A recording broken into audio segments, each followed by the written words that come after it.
vamos a hablar de las reacciones de eliminación.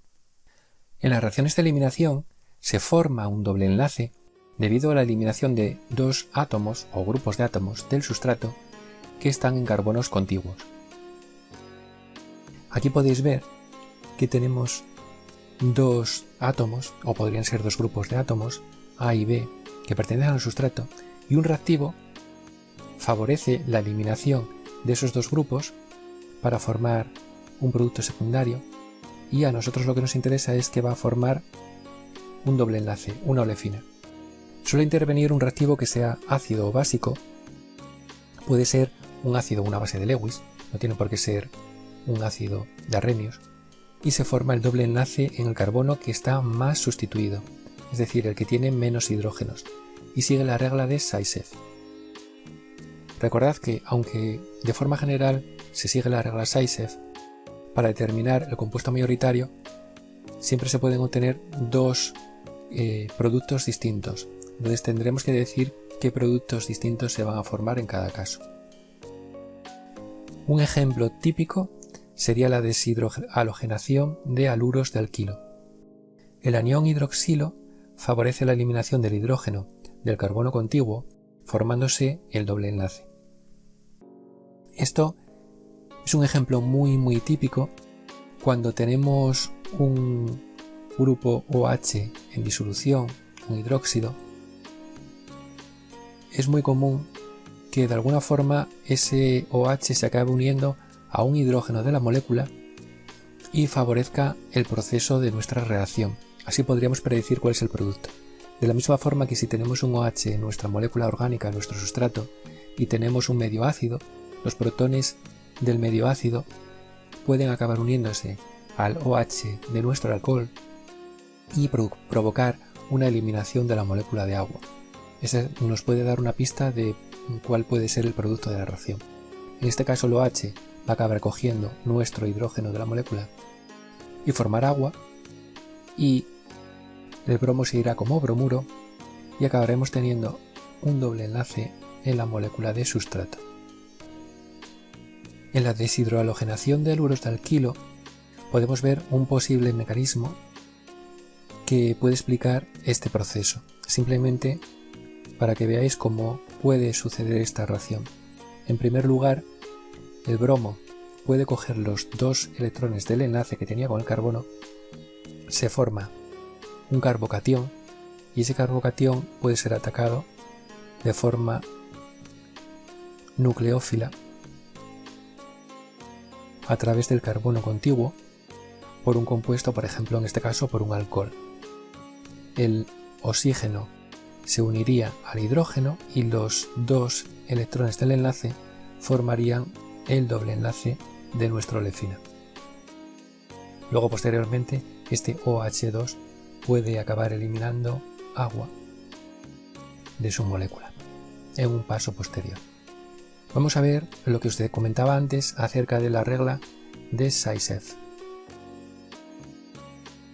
Se forma el doble enlace en el carbono más sustituido, como preferencia.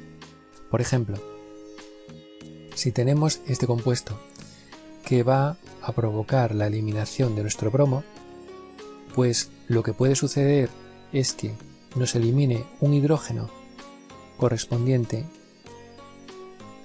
a un carbono, en este caso sería un carbono secundario porque está unido a otros dos carbonos, o podría eliminar un hidrógeno de este otro carbono. En esas condiciones en las que nos ponen, nos dicen que el más sustituido, siguiendo la regla de Zaitsev, es el más estable y por tanto será el que se forme en mayor proporción. El 2-metil-2-buteno. Vemos que se forma aquí un doble enlace que sería el que corresponde a esos dos carbonos. Eso no quita para que se forme también el doble enlace que correspondería, por ejemplo, a estos dos carbonos. Sería el 2-metil-1-buteno. Pero en este caso, como es el menos sustituido, sigue un mecanismo que es más difícil para él y por lo tanto es menos estable. Veis que se forma un 31% frente a un 69% del otro compuesto. Como digo, Aunque uno se forma mayoritariamente respecto al otro, no olvidéis poner siempre los dos compuestos que se tienen. Fijaos, aquí tenemos un compuesto que va a formar por eliminación un doble enlace que sería en el carbono 2, pero también se formará el compuesto correspondiente al doble enlace en el carbono 1. Cuidado cuando se forman los dobles enlaces, porque recordad, en isomería podemos tener el trans y el cis. A la hora de formar la olefina no tenemos por qué tener simplemente dos compuestos, en este caso tenemos tres, porque tenemos el trans, vemos que los dos hidrógenos están en lados opuestos, o cis, los dos hidrógenos están al mismo lado. Otra forma de verlo es que los grupos grandes se encuentran en lados opuestos o al mismo lado. Este otro no hay problema porque al tener aquí dos hidrógenos no tiene compuesto isómero cis-trans. Otro ejemplo sería la deshidratación de alcoholes. Es el proceso contrario a una adición. En este caso tenemos un grupo H que en determinadas circunstancias consigue eliminar el hidrógeno correspondiente al carbono que teníamos contiguo, se elimina agua y se forma el doble enlace. Tenéis aquí también otro ejemplo donde se forma un doble enlace. El doble enlace podría estar en el carbono 2 o podría estar también en el carbono 1, aunque sería el minoritario. Y también tenéis otro ejemplo de un grupo H, se forma un doble enlace, en este caso dará igual en cuál de los carbonos porque todos son equivalentes.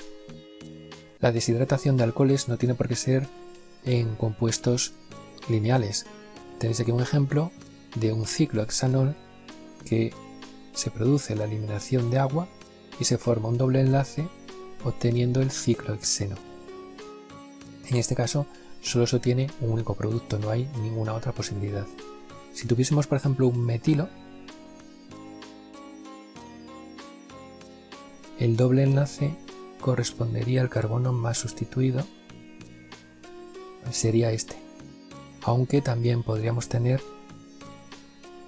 mezcla